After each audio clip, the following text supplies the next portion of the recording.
கிறிஸ்துவுக்குள் மிகவும் பிரியமானவர்களே, இயேசு கிறிஸ்துவின் நாமத்தில் உங்கள் யாவரையும் அன்போடு கூட நான் வாழ்த்துகிறேன். இந்த நாளிலும் தேவன் நம்மோடு கூட இடைப்படுகின்ற ஒரு வார்த்தை புலம்பல் 3ஆம் அதிகாரம் 26ஆம் வசனம். கர்த்தருடைய ரட்சிப்புக்கு நம்பிக்கையோடு காத்திருக்கிறது நல்லது. இந்த வார்த்தையின் மூலம் தேவன் இன்றைக்கு நம்ம ஒவ்வொருவரோடும் கூட இடைப்பட விரும்புகிறார்.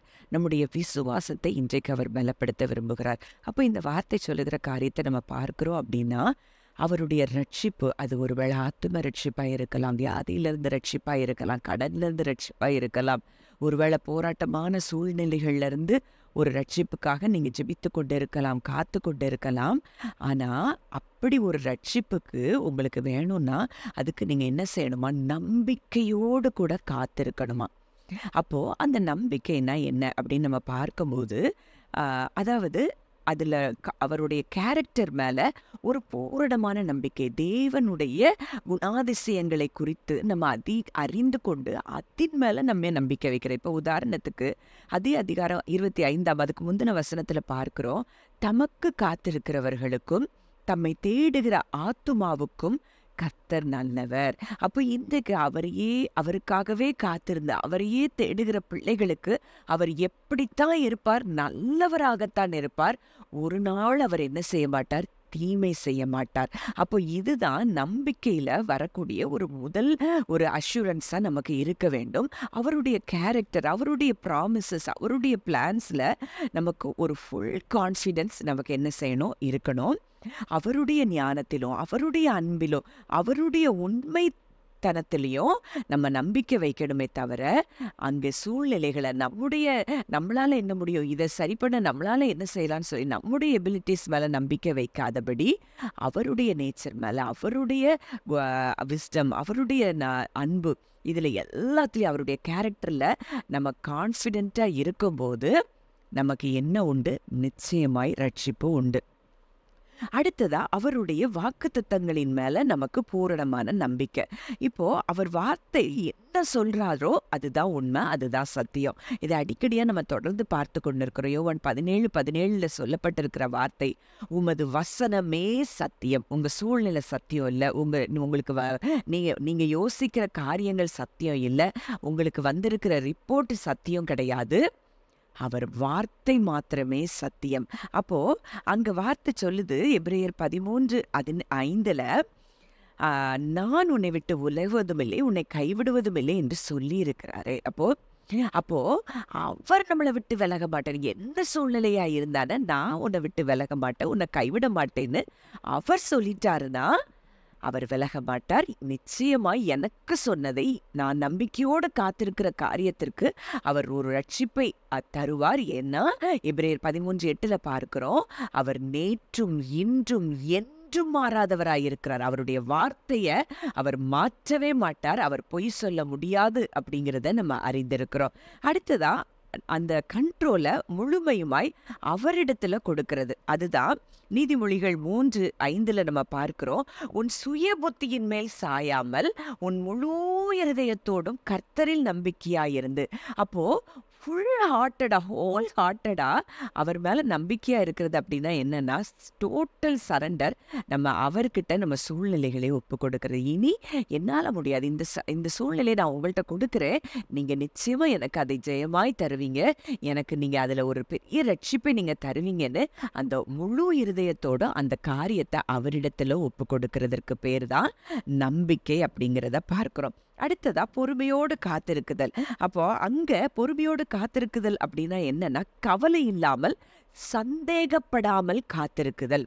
அப்போ அதில் பார்க்குறோம், நம்பிக்கையோடு காத்திருக்கிறது அப்படின்னா என்ன? அங்கே சந்தேகம் இருக்கக்கூடாது, கவலை இருக்கக்கூடாது. அவர் இப்படி ஒரு வாக்குத்தத்தத்தை கொடுத்திருக்கிறார்.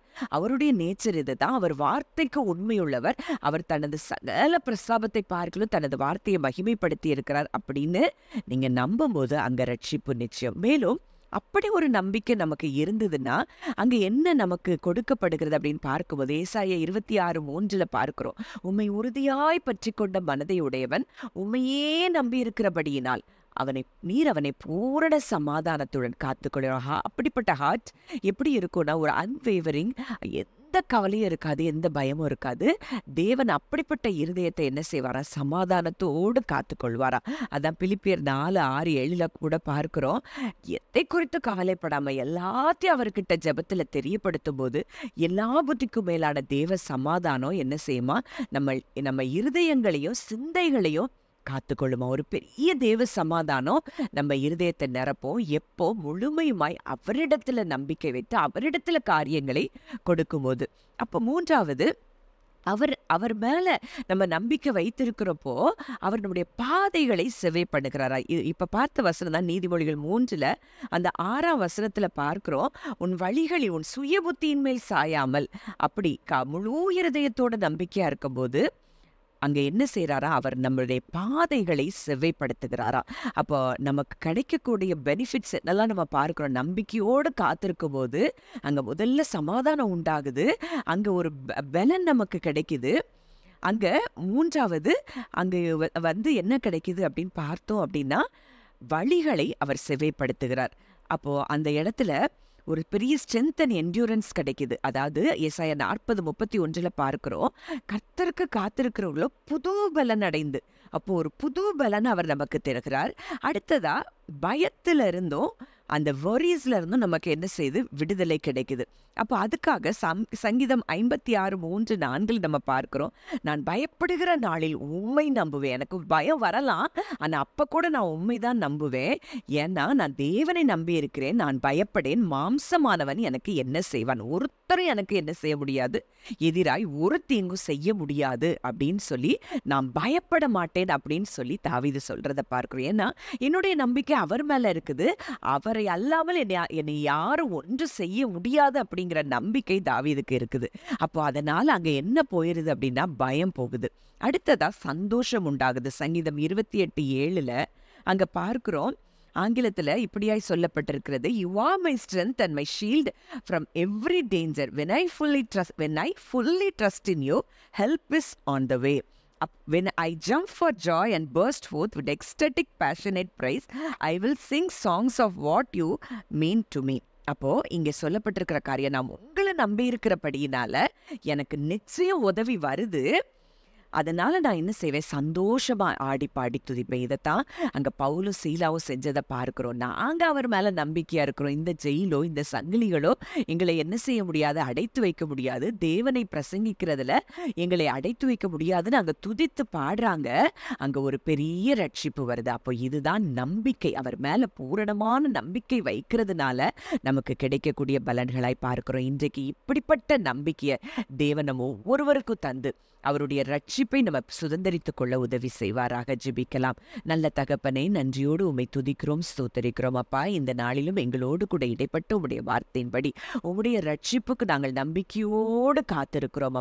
அப்பா, இந்த நம்பிக்கைக்கு நிச்சயம் ஒரு பெரிய ரட்சிப்பை நீர் தந்து ஆசீர்வதிக்கிறபடியினால் எங்களுக்கு பயம் இல்லை. எங்களுக்கு ஆண்டவரே எந்த விதத்திலையும் கர்த்தாவே நாங்கள் சோர்ந்து போக முடியாது. ஒரு பூரண சமாதானத்தை உங்களை நம்புறதுனால எங்களுக்கு நீங்க தர்றீங்க. எங்க வழியெல்லாம் செவைப்படுத்துறீங்கப்பா. எங்களுக்கு சந்தோஷத்தை நிறைவாய் நீர் தந்து ஆசீர்வதிக்கிறீங்கப்பா. அதற்காக நாங்கள் நன்றி செலுத்துகிறோம். இயேசுவின் மூலம் கேட்கிறோம் ஜீவனுள்ள நல்ல பிதாவே, ஆமென்.